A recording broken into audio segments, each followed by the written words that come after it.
आज अशी गोष्ट सांगणार मी तुम्हाला जी ऐकून तुम्ही म्हणशाल मला थँक्स, लव्ह यू. तर स्वागत मंडळी, मी तुमचा आहे दररोजचा सूर्यादी. आज कुछ तुफानी करते म्हणलं.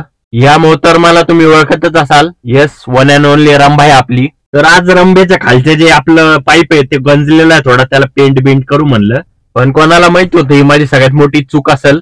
हा होता स्प्रे पेंट नव्हता, वेगळंच काहीतरी होतं, लीक सील काहीतरी नाव होतं.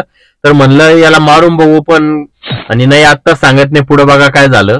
जसं बाकीचे स्प्रे मारतो तसंच एकदम मस्त फिनिशिंगनी मारला होता. आणि सोबत सोबत जे पार्ट गंजलेले वेगवेगळे त्यांना मारू म्हणले. ही मोटर आहे आपली, हिला पण मारून घेऊ.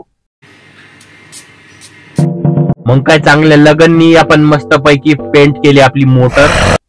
ते सगळं कम्प्लीट करून आपण वरती आलो. पाऊस चालू होता, पण मला काय माहिती होतं माझ्या आयुष्यात पश्चातापाचा पुरीन. सस्पेन्सलाही झाला सांगून देतो. आपल्या या पंचबोटाच्या हातांनी एक कुटाणा झाला होता. जो डबडा स्प्रे सकाळी मारला होता तो रबर स्प्रे होता आणि तो गरम याच्यावर चालू शकत नव्हता. तर मी गरम याच्यावर म्हणजे सायलेन्सरवरच मारलं आणि ते कधी पण आग पकडू शकत होतं. इथं तुम्हाला हे ऍडवाइस देतो, मोस्टली ऑटोमोबाईल्स म्हणजे गाड्यांवर एखादा स्प्रे काही मारणार असेल तर थोडं बघून मारत जा. कारण की मी सायलेन्सरवर मारलं आणि जर मी बघितलं नसतं ना, खरं आग लागली असती गाडीला.